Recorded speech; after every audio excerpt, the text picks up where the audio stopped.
Hello everyone, this is Professor Hosselman. This is History 17A, U.S. History until 1877. And in today's lecture, I'm going to be talking about the American Revolution and whether or not it was revolutionary or not.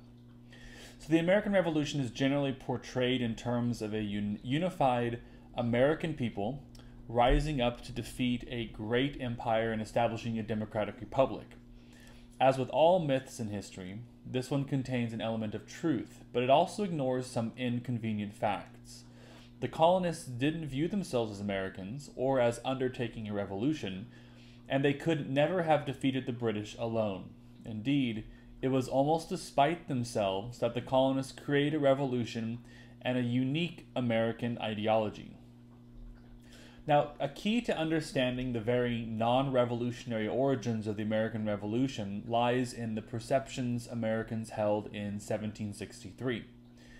The colonists saw themselves not as Americans, but as proud members of the British Empire, which had just achieved a stunning victory in the 7 Years' War, or the French and Indian War, one that eliminated the French from the North American continent.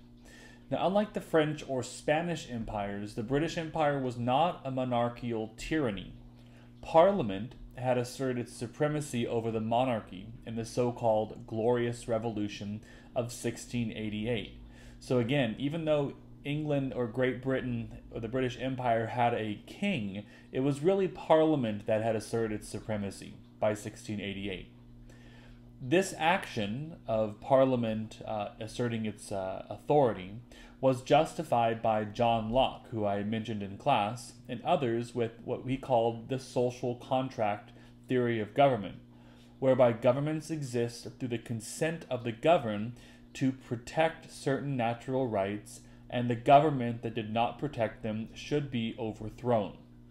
Again, natural rights should be protected with consent from the government, and a government that does not protect them should be overthrown.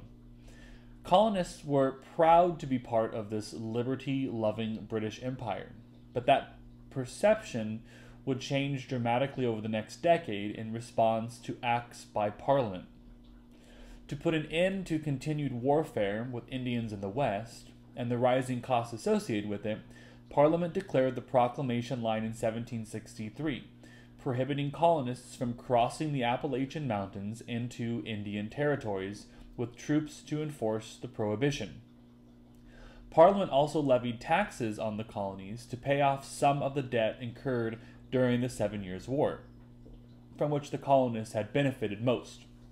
Now, this taxation would take place through three measures: the enforcement of existing navigation acts to raise revenue, the requirement of partial payment for troops needed to enforce the navigation acts and the proclamation line, and new taxes, most notably the Stamp Act of 1763.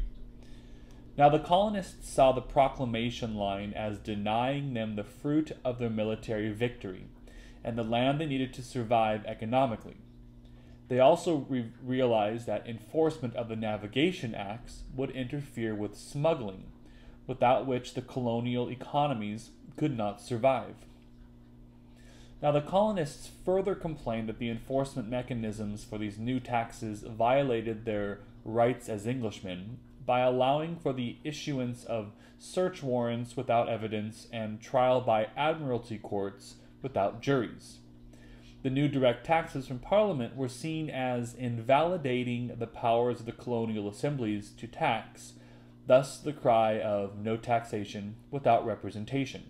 Now again, if you look at these things that Parliament, or excuse me, that the colonists are upset with, these are all laws that are passed by Parliament, and the real nuts and bolts of the argument was not whether or not they wanted to be taxed or not, but whether or not Parliament was infringing or taking away liberties, natural liberties, and whether or not there was a conspiracy by Parliament and the English to do so. Now, these economic problems and political differences between the colonies and the mother country had existed for nearly 100 years, but had never been raised because they were meaningless in practice. What made them meaningful were the new British policies resulting from the victory of the 7 Years' War, and the ensuing need to reorganize the empire and pay off the war debt. Now, Britain's problems thus stemmed from its military successes. The colonial response would eventually create an American identity that had never existed before. The idea that citizens of the colonies and the mother country were all English was beginning to unravel. Now, colonial resentment built from 1761 to 65 then exploded over the Stamp Act. The Stamp Act Congress was formed, at which representatives from 9 colonies agreed to boycott British goods until the law was repealed. Now, Parliament agreed to repeal the Stamp Act, but in the Declaratory Act, it asserted its power to make laws, quote, in all cases whatsoever. Parliament then passed the Townshend Acts in 1767 to tax colonial imports from England, with a new Board of Customs Commissioners established to enforce these acts. The colonists, of course, responded with more non-importation agreements and mob violence. So non-importation agreements mostly down in the south and mob violence mostly in the north against customs officials.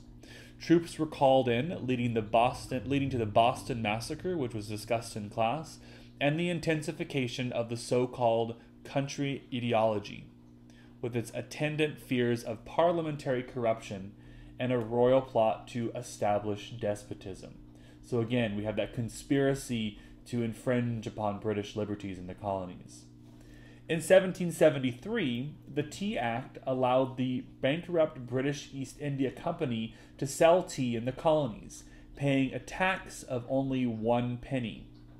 The colonists, already sensitive because of the events of the 1760s, exploded, demonstrating their indignation with the Boston Tea Party. Now, Parliament retaliated with the Coercive or Intolerable Acts of 1774, closing the port of Boston, revoking the Massachusetts Charter, appointing General Thomas Gage as governor, and sending troops to be quartered in the colony. Simultaneously, the Quebec Act extended Quebec into the Ohio Valley, making the Proclamation Line permanent, and of course upsetting the colonists because now there were French Catholics moving into their English Protestant land that they thought was theirs but was now given to the Indians, which now appeared to have been given to the French. Now, these actions fed colonial conspiracy theories and prompted more intercolonial cooperation. The First Continental Congress was convened in September of 1774. Now, one thing to remember about the colonies I mentioned in class was that each colony saw itself as a separate entity, and they never really got along until something bad happened. And this is a kind of a theme in history that we see over and over again in American history, that until enough people are upset with something, then people start to unite and protest, and then things start to change. Now, at this Continental Congress, radicals argued that Parliament had no rights in the colonies, but moderates disagreed. Now, again, remember, Parliament is responsible for making laws as well as raising revenue. Now, by now, 4 distinct groups had emerged in each colony: loyalists, neutrals, moderates, and radicals. Now, this last group, the radicals, wanted a break with England. Some members, angered by the undemocratic nature of colonial assemblies, even sought a revolution at home.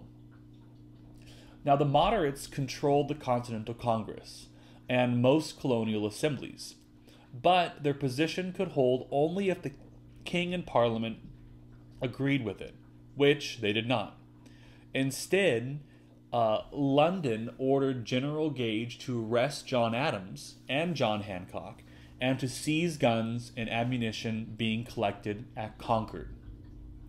Now, moderates remained in charge by the Second Continental Congress, yet the opening of hostilities at Lexington and Concord forced them to agree to fight. The Continental Army was established under George Washington to maintain the siege of the British in Boston. the king rejected the moderates' olive branch petition, and Parliament ordered all colonial ports closed, and arrangements were made to send Hessian mercenaries to the colonies. Now, mercenaries are paid soldiers, and the Hessians were from Eastern Europe. Now, and of course, one reason you have mercenaries come is because there's no. If you think about it, if the British are attacking fighting with the Americans, who are still considered British, it might be easier to have outsiders fight this war rather than the British themselves. The British did fight, but they used Hessian mercenaries in the colonies. Now, as the fighting continued, colonial assemblies seized power from royal governors, who were being paid by the taxes that the government was collecting, and became de facto revolutionary and illegal governments. Loyalists objected, and civil wars broke out in many colonies. So this was not only a war of independence from the British, or Revolutionary War as we call it, but this was also a civil war between loyalists and the colonists, as well as with radicals. So we had two wars going on, a Revolutionary War and a Civil War. Now, in early 1776, Thomas Paine's Common Sense was published, offering a radical position on the logic of independence phrased in simple and inflammatory rhetoric. And let me really quickly read from you an excerpt from Thomas Paine's Common Sense. All right. So this is beginning from Common Sense 1776.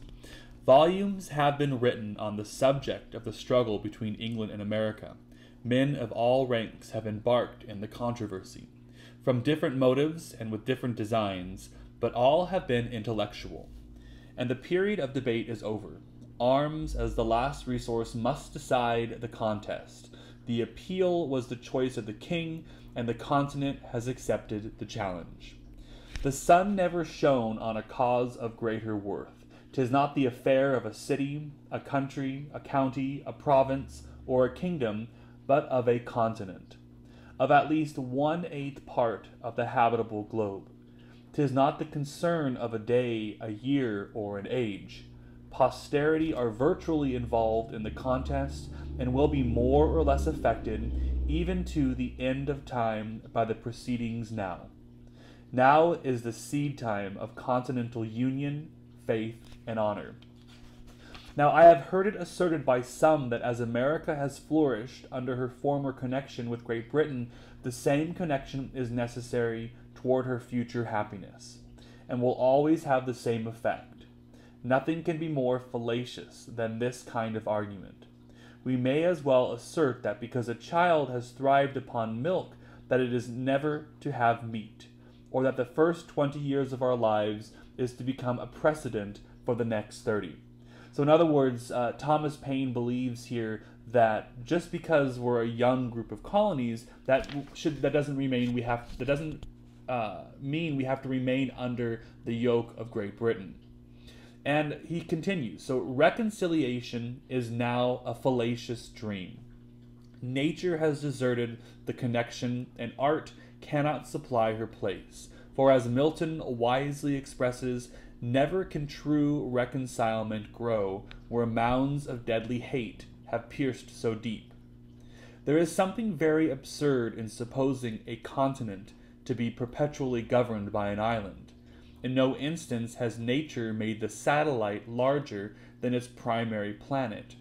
And as England and America, with respect to each other, reverses the common order of nature, it is evident that they belong to different systems. England to Europe, America to itself. So in other words, what Thomas Paine is saying here is that how absurd is it that a small island, such as Britain, is governing over an entire continent, such as North America. The most powerful of all arguments, Paine continues, is that nothing but independence, that is, a continental form of government, can keep the peace of the continent and preserve it inviolate from civil wars. I dread the event of a reconciliation with Britain now, as it is more than probable that it will be followed by a revolt somewhere or other, the consequences of which may be far more fatal than all the malice of Britain. And then his one of his final statements in this section: a government of our own is our natural right, which harkens back to John Locke's Life, Liberty, and Property. And when a man seriously reflects on the precariousness of human affairs, he will become convinced that it is infinitely wiser and safer to form a constitution of our own in a cool, deliberate manner, while we have it in our power, than to trust such an interesting event to time and chance. So those are some words from Thomas Paine from his Common Sense. Now, gradually, the moderates in the Second Continental Congress were forced against their will, and also because of the writings such as Common Sense, into independence. And the decision for independence was finally announced in July of 1776. Now, the reason the Declaration of Independence was directed against the king, despite the fact that the colonies' struggle had been against Parliament, was twofold. The Continental Congress had already declared its independence from Parliament via previous acts, and the colonists believed that Parliament was being manipulated by the despotic king. So even though they knew Parliament was the one making decisions, they felt that they were being manipulated by a despot, a person with absolute rule making all the decisions. Now, the famous preamble is, of course, based on John Locke's social contract, and 3/4 of the document is a bill of indictment against the king to justify the revolt on the grounds that he had broken the social contract. And let's really quickly read here and kind of reiterate this preamble from the Declaration of Independence. And let me take a look here. Declaration of Independence. So it opens up the preamble. When in the course of human events it becomes necessary for one people to dissolve the political bands which have connected them with another, and to assume among the powers of the earth the separate and equal station to which the laws of nature and of nature's God entitle them, a decent respect to the opinions of mankind requires that they should declare the causes which impel them to the separation. So in other words, when there's a problem, we should make a list and really condemn those who are causing our problems and force some type of separation. Just as John Locke said, if a government cannot protect its people, then there needs to be a new government. So here's what they have to say in the very beginning here. We hold these truths to be self-evident, that all men are created equal, that they are endowed by the Creator with certain unalienable rights, that among these are life, liberty, and the pursuit of happiness, that to secure these rights, governments are instituted among men, deriving their just powers from the consent of the governed, that whenever any form of government becomes destructive to these ends, it is the right of the people to alter or to abolish it, and to institute new government, laying its foundation on such principles and organizing its powers in such form as to them shall seem most likely to affect their safety and happiness. So again, this is not only a document declaring independence, but an indictment against the despotic king. Now, in effect, Jefferson used British theories regarding liberty from Locke and the Glorious Revolution to declare American independence. And in that sense, the Revolution and the Declaration were not very revolutionary at all. The entire movement was an attempt to maintain traditional British rights against new and tyrannical British policies. Now, in revolting, the colonists implicitly and explicitly expanded and changed the definition of liberty and of themselves. Now, with the perceived failure of the British constitutional monarchy to protect liberty, the colonists turned to an alternative form of representative government, personified in elected legislatures, known as republicanism. Now, this was a new and radical ideology. With the overthrow of the authority of the king and his governors, as well as Parliament, the traditional rights of Englishmen came to exist only in the former colonies. They thus became, in Paine's words, the rights of man. This new nation was to be the haven of liberty and the source from which it would eventually spread throughout the world. Now, in the process of reaching this conclusion, the people in what had been 13 separate British colonies came to see themselves for the first time as Americans. So all the way from the arrival of Columbus and the arrival of the early English and the founding of Massachusetts and Virginia, up until that point, so beginning around 1609, all the way until 1776, for almost 170 years, the colonists saw themselves as British, and this is the first time that they start to see themselves as something else.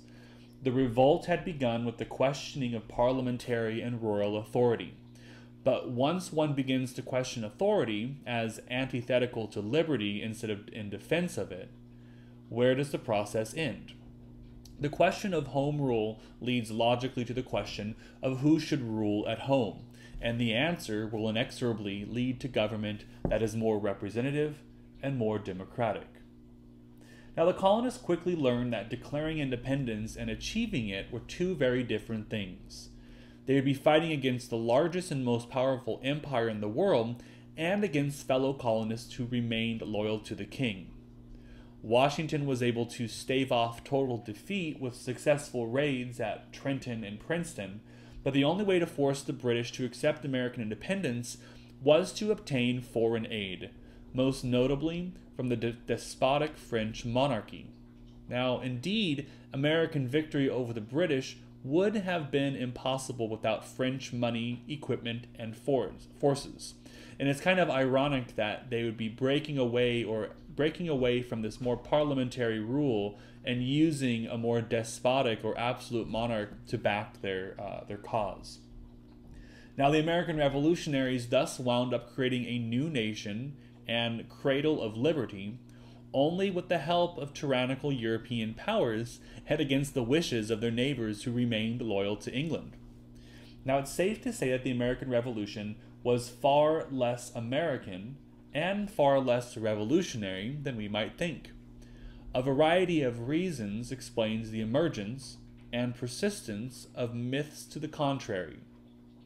The tendency of nations to overemphasize their own role versus that of their allies in war, the admiration of the French General Lafayette for the American ideology, perhaps leading to a larger myth of aid from the liberty-loving French, the migration of many loyalists to Canada, and the tendency to look at the end result of a series of events rather than its origins. So when we look at the fact that we did win, and this was the reason we won, was because we were liberty-loving English, is not as important as the causes that led up to that.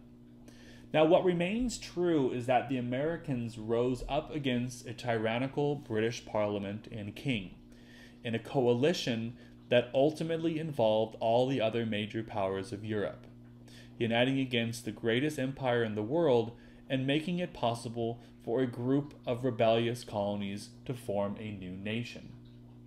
So this is the end of this lecture on whether or not the Revolutionary War was in essence revolutionary or anything new at all.